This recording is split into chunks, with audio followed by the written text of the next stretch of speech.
Hi, all. I'm just going to get right to ripping these things open. I just want to get this unboxing over with. Because Keegan's driving everybody nuts.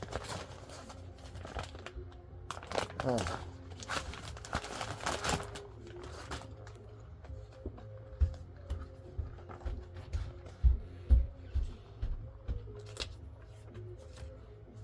I got Tron light cycles.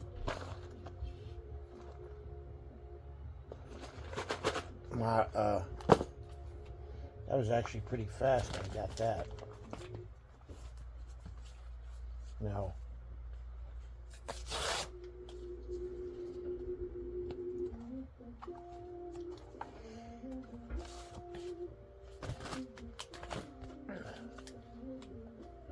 hey, I put tabs on this. Yay.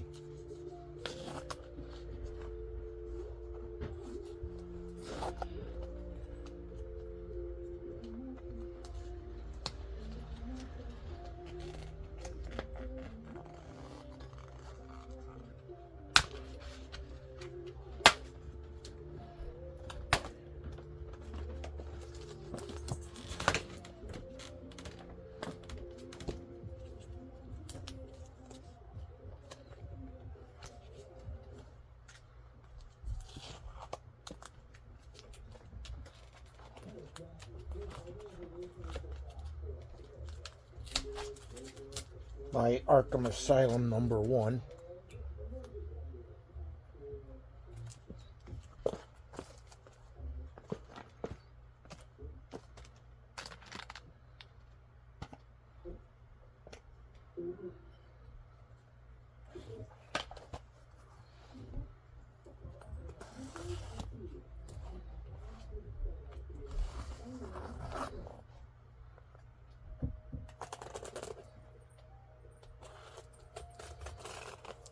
Gem the Smashing Pumpkins.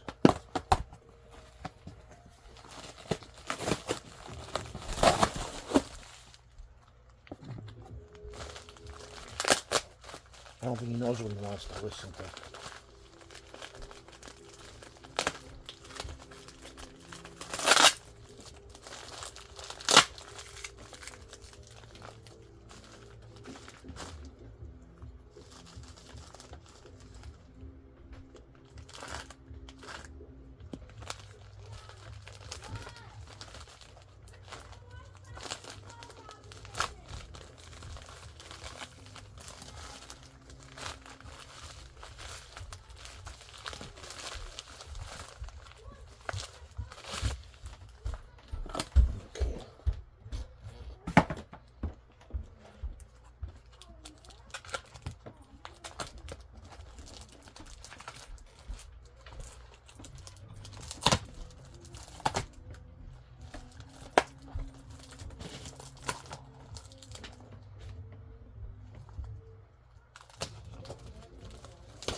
Okay, this is what I got from the one guy.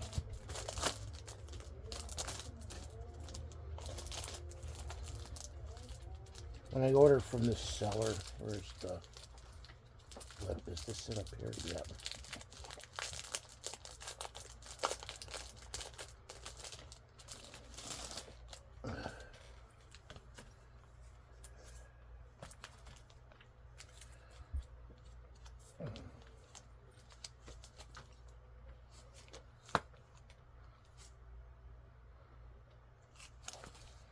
Now, I picked up Undertow Volume Boatman's Call. I don't think I ordered that. Because I know I ordered this. And I got Dark Hawk #1.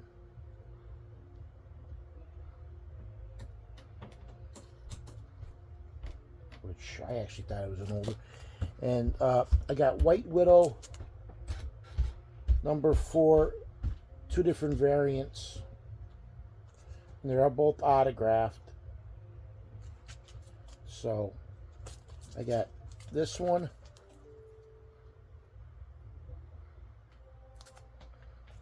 These are the first White Widows I actually own. I'm not really Just another, like, rip-off of Spider-Man and Black Widow, I guess. But they're both autographed, so I was like,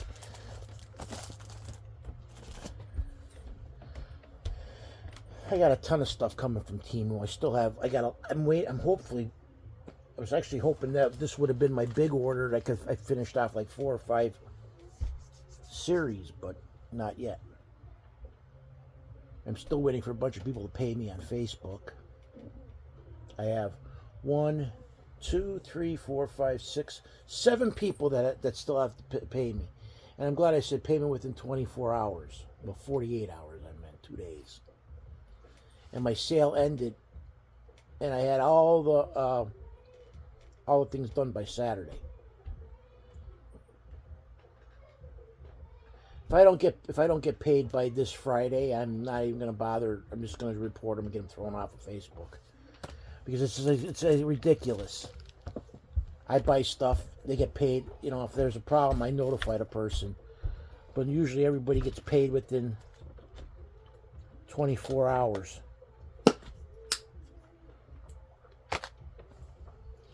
The one guy owes me $130 some, another guy owes me like 40 some. Most of the people owe me like less than 20 each.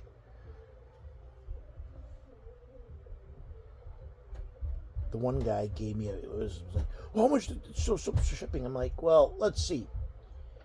He had like 40 some comic books he bought. Got to pack them up. Packing tape. Goddamn ink. I can't believe how much printer cartridge. Like I said, my printer cartridges. If I bought the Brother brand, it's $100 a piece. I paid $60 some, and I got a set of 4, which that was a good deal. I just hoping that the color ones work. The black works fine. I have a problem with generic ink. If I want to print out a picture, they don't come out good with the generic cartridges. Like when I had the Brother first had my printer, I was popping out pictures all left and right until I went and I bought generic ink, and then all the photos came out crappy. And that's because of the ink cartridges. So I'm hoping this recycled ink cartridges that I got, because I ordered from a different place. If not, I'm gonna have to suck it up and pay the $300 and get those ink cartridges from Brother, which I think that's crazy. How can people afford stuff? It's like, I mean, I burn through ink like mad, especially printing out just plain black and white things. It's like, and my 3 X-Wing fighter pilots I bought, I gave this guy a mustache, just to, well, I figure I'm going to have 3 X-Wings. I'm going to have the original Luke Skywalker white one from 77.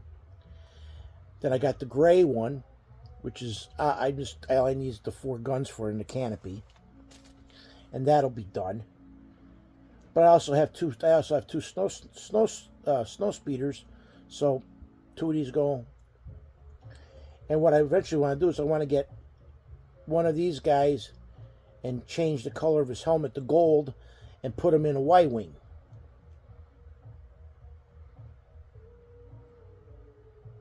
I did touch up some paint that came off of some of them. A lot of it was the red on their helmet.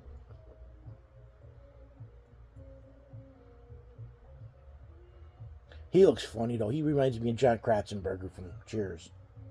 That mustache. I was actually thinking on each one, give one guy a goatee, give guy a beard and mustache, just to separate them, you know. Because it's going to be like, I don't want them all Luke Skywalker. I still need, let's see, 2, 3. I'll still need 4 more X-Wing fighter pilots. I got the B-Wing fighter pilot. I don't even have a B-Wing. I have to get that eventually. The ships that I know I'm missing yet, I need the battle damaged TIE fighter, the gray TIE fighter, the battle damaged X-Wing fighter, the B Wing and the A Wing from the original Star Wars trilogy, and I need the Imperial Shuttle.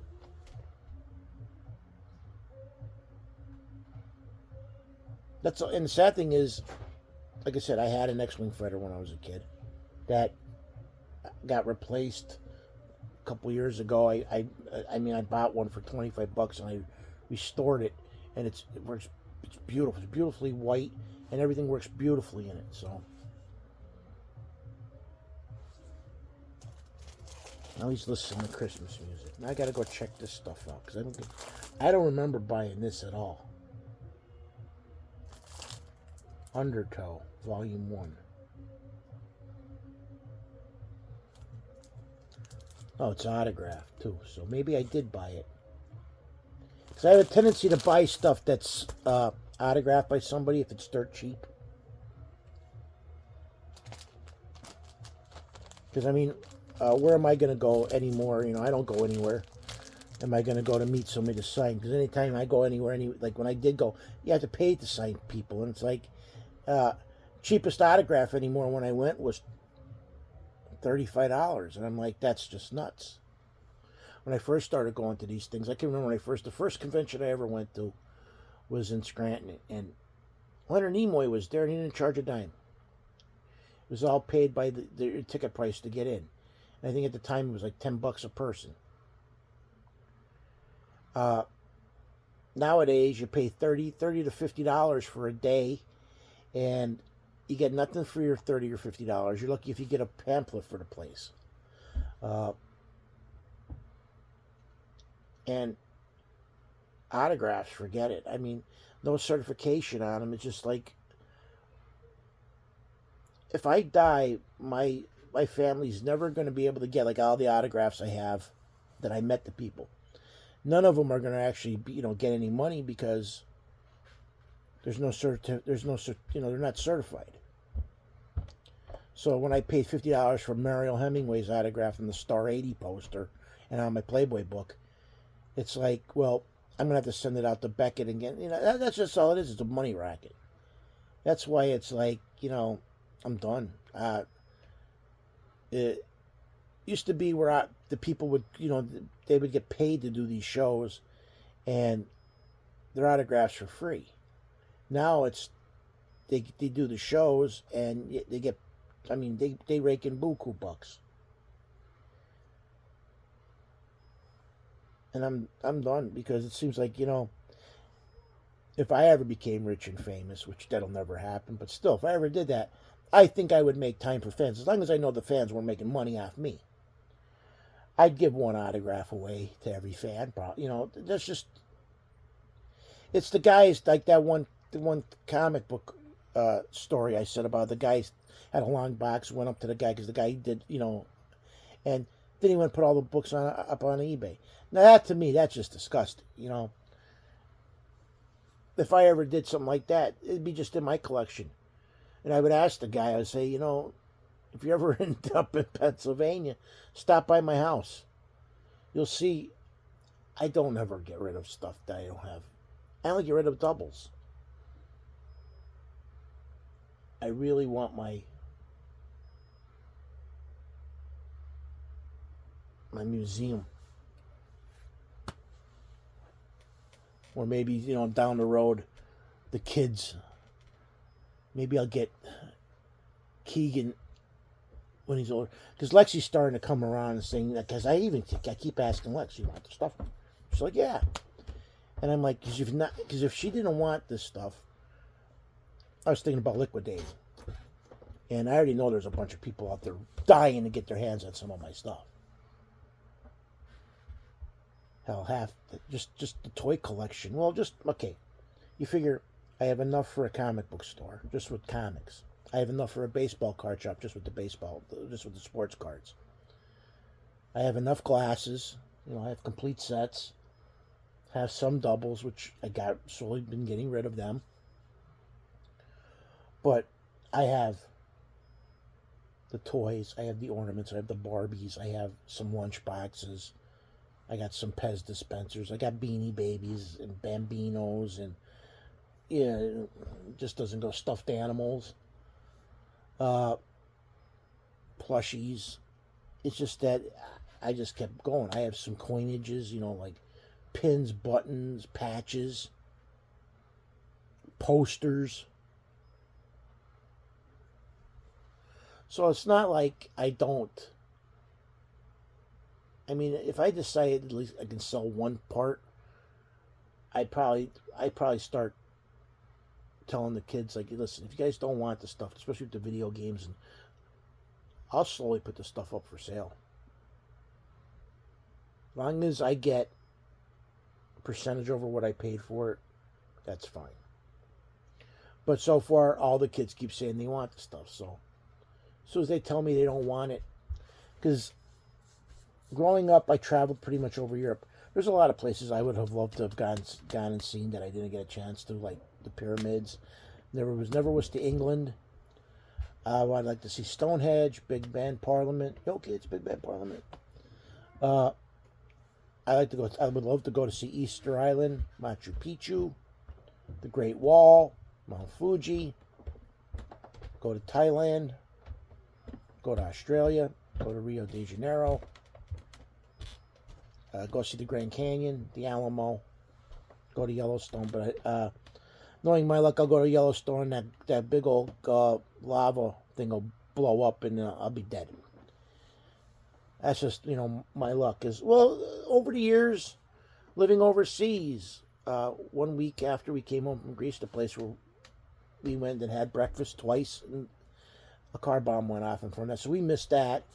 A couple hours after we left Ryan Air Force Base, they drove a truck bomb and hit the first barracks. A lot of GIs were killed. The whole 5 years we were overseas, we were very lucky when it came to. I can remember first going over there, going on base, didn't have all this zigzag and stuff, didn't have all these metal and concrete things going around to make it. And then as the 5 years went on, by the time we went, it was like you had to go in and do an S curve to get, because they had concrete barriers up, so that there was no straight through. In fact, like I keep saying, 3 of the 4 concerned posts that I knew are gone. Nelligan, Kelly, and Pat, and Robinson Barracks. Patch is the only one that's still. But the school there is closed, and so all my schools that I went to overseas are gone. That depresses me because memories.